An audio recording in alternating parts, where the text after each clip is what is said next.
Hello and welcome in today's session. Today, we shall be talking about global warming. Global warming refers to the increase in the average temperature of the atmosphere, oceans and land masses. It is one of the greatest crises faced by the mankind. Well, this problem is not only global in nature, but potentially threatens the survival of life on Earth.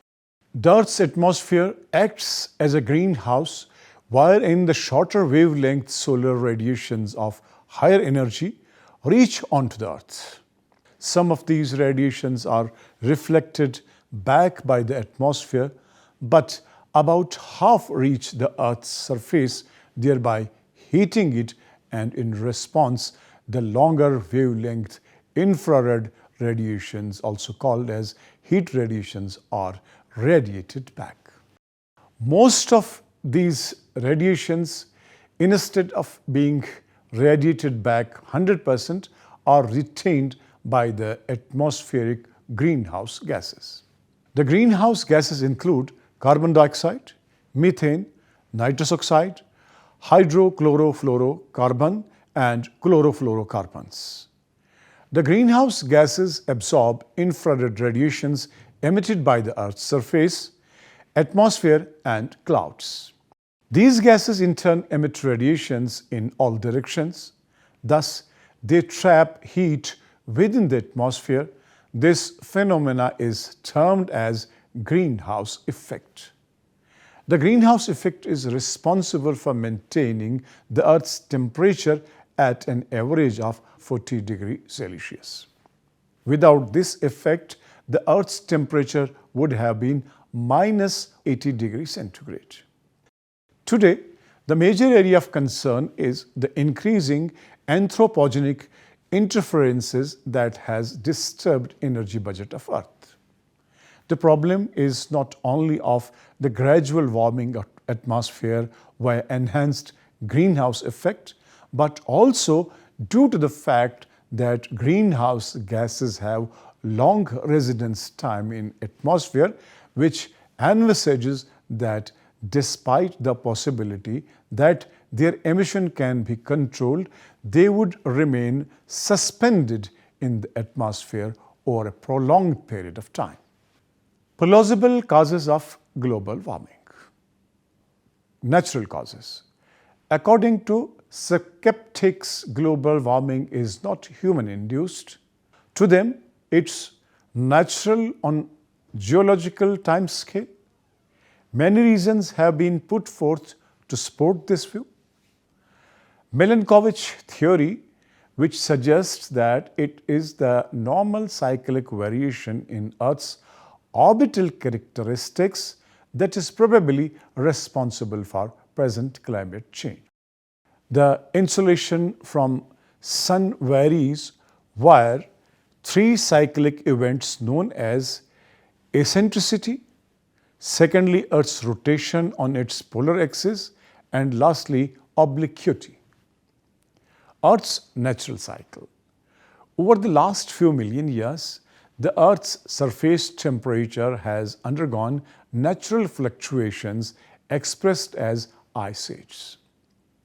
During a glacial period, the soil of Earth are fertilized by ground up mineral matter, so that at the beginning of interglacial period, the soil is fertile enough to support all plant life that results in low carbon dioxide levels.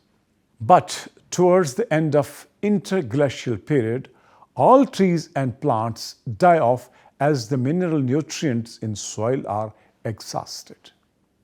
The vegetation recedes, less carbon dioxide is removed from atmosphere, therefore its concentration in atmosphere increases. Immediate results of this increased concentration is enhanced greenhouse effect. According to them, keeping in view the historic trend, the present global warming will trigger a new ice age. Change in solar activity. The output of energy from sun is much more variable than expected. Satellites have measured the sun's energy received at the top of Earth's atmosphere since 1978. Measurements made during 1980s showed a decrease of 0.1% in the total insolation received by Earth over just 18 months' time. During this period, a maximum sunspot activity was observed, which led to decrease in solar activity. Global warming as a result of anthropogenic pressures. The alarmists are of the view that global warming is a result of following factors. Number one, change in land use patterns. Different types of surfaces have different albedos or reflectivities. Deforestation and unsustainable urbanization has increased the albedo of Earth by approximately 0.006 over the last 1,000 years, leading to change in radiative forcing by about 0.01 Wm2 decade first. Increased emission of greenhouse gases. The increase in carbon dioxide level is almost 40% since pre-industrial times. The natural source of CH4 have been intensified further by human activities. The concentrations of methane is now more than 2.5 times the pre-industrial levels. Concentrations of nitrogen has risen approximately 18% since the start of the Industrial Revolution. Also, tropospheric ozone, which has a short atmospheric lifetime, is a potent greenhouse gas. The chlorofluorocarbons not only destroy the stratospheric ozone, but also contribute 15 to 25% to the global warming. Also, chlorofluorocarbons, hydrofluorocarbons, perfluorocarbons, and sulfur hexafluoride are together called F gases. These are often used in coolants, foaming agents, fire extinguishers, solvents, pesticides, and aerosol propellants. These F gases have a long atmospheric lifetime, and some of these emissions will affect the climate for many decades or centuries. Effects of global warming. Today, global warming is fast catching on our imaginations, and its effects are on every aspect of life. However, these effects are more severe than ever thought before. Melting of glaciers. It will lead to a rise in the sea level that will lead to flooding, and this will in turn create havoc as it will endanger several species of plants and animals, thus hampering the balance of ecosystem. Moreover, these large glaciers reflect light back into the space, and with their meltdown, Earth will be further warmed. Rise in sea level. Coastal areas and islands are among the most densely inhabited areas in the world. Their proximity with sea makes them more prone to adverse effects of rising sea level, such as loss of land due to inundation, flooding, erosion, saltwater intrusions, and loss of fisheries and agriculture. The IPCC project that global warming causes thermal expansion of water that will be the main component of expected sea level rise in 21st century. Loss of biodiversity.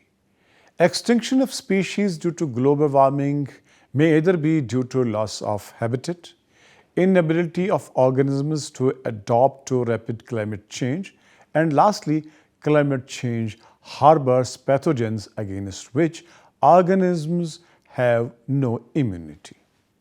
For instance, global warming has boosted fungal epidemic in midwife toads, elites, obstetricians, Spain, and harlequin frog species Atelopus, Costa Rica.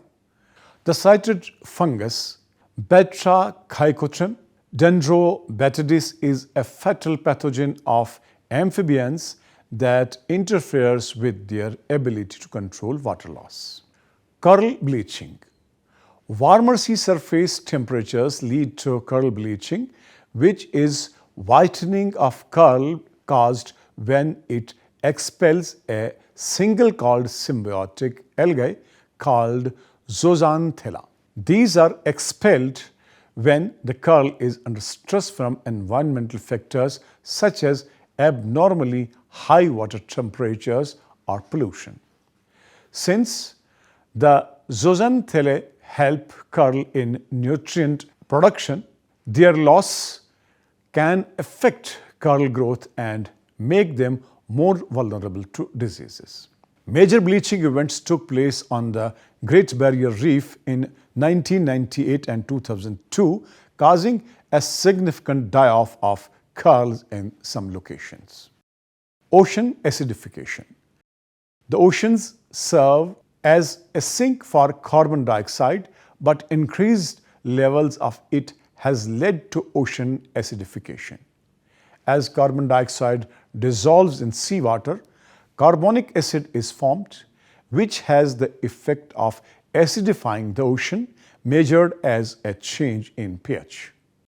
The uptake of carbon emissions since the year 1750 has led to an average decrease in pH by 0.1 units. Projections in the Special Report on Emission Scenario by IPCC suggest a further reduction in average global surface ocean pH of between 0.14 and 0.35 units over the 21st century. Diseases. Distribution of pathogens was earlier restricted due to seasonal temperature variations, but rise in temperature and increased moisture has resulted in their extended distribution, leading to higher rates of infection. The major reason for such outbreaks is the warmer temperature provided conducive habitats for disease-causing mosquitoes, thus causing increase in transmission of infections via these carriers. World Health Organization estimated that the total attributable mortality was about 0.2% of deaths in 2004. Of these, 85% were child deaths. Increase in extreme events. A connection has found between global warming and change in the intensity, frequency, and extent of disturbances such as fire, cyclone, drought, and floods. For instance, the hurricane frequency in Western Atlantic has increased by 3% since 1970. The hurricanes belonging to Category 4 and 5 on Saffir-Simpson scale are frequently occurring from the last 30 years according to IPCC's fourth assessment report. Also, El Nino are occurring after a period of 2 years due to global warming instead of normal gap of 4 to 5 years. Despite the fact that global warming has adverse impacts, some researchers argue that increase in carbon dioxide level will have benefits that would outweigh any of its harmful effects. As we know, carbon dioxide is an essential raw material for all primary producers. The rise in carbon dioxide availability directly impacts photosynthetic process in plants, evoking a wide range of physiological and morphological responses. Some scientists are of the opinion that doubling the concentration of carbon dioxide would increase plant productivity by 1/3. Due to these benefits, commercial nurseries use carbon dioxide-enriched environment to grow plants. However, the fact remains that plants cannot live on carbon dioxide alone. They get their bulk from more solid substances like water and organic matter. Also, soil conditions will not necessarily favor their growth even at optimum levels of temperature. Too high concentration of carbon dioxide causes a reduction in the nutritional quality of some crops. Researchers have found that the rising temperatures may boost the foraging by insects. The worst problem by far is that increasing carbon dioxide will increase temperatures throughout the earth. This will make deserts and other types of dry lands. While deserts increase in size, other ecozones, whether tropical, forest or grassland, will migrate towards the poles. Strategies to combat global warming. All the nations face the risk of global warming, although some might face catastrophic losses before others. In order to counteract the potential of massive risks, three basic strategies have been put forth. The waiting strategy, which envisages that before taking any substantive measures to combat global warming, we should wait since all the data is not yet in. However, such an approach of taking no action at all would be an unacceptable risk, as it might be found that the problem is real. The steps that would be taken for its mitigation then would be costly and painful than the measures that could be taken at the earlier stages. The worst case scenario strategy says that we should assume that the most extreme predictions are valid and act accordingly. This encompasses taking every possible step like decreasing fossil fuel burning, halting deforestation, encouraging reforestation, etc. The compromise strategy says that we should follow a path that is environmentally safe and promotes general well-being. It advocates a middle-of-the-road approach. The focus of it is to develop policies, increase conservation, raise energy efficiency, hamper use of fossil fuels, and lay more stress on sustainable use of renewable resources.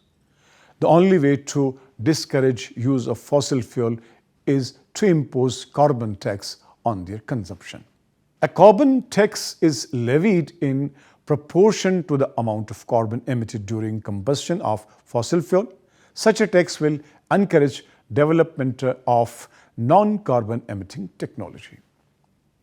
Another suggestion is to institute a standardized system of emission permits, both at national and global level, that would allow organizations to emit certain amount of greenhouse gases into the atmosphere. Lastly, controlling deforestation will not only abate the greenhouse effect via providing sinks that absorbs carbon dioxide, but will also preserve biodiversity, ameliorate climatic extremes, and help to protect soil. Hence, it can be concluded, even though there is less scientific and political consensus concerning the severity of the threats of global warming, still, in case of greenhouse gas emission, every contribution towards the ultimate solution counts, as the beauty of all actions taken will offer numerous other benefits. With this, we come to the conclusion and end today's lecture here. See you in some other classroom with another topic. Till then, good luck and goodbye.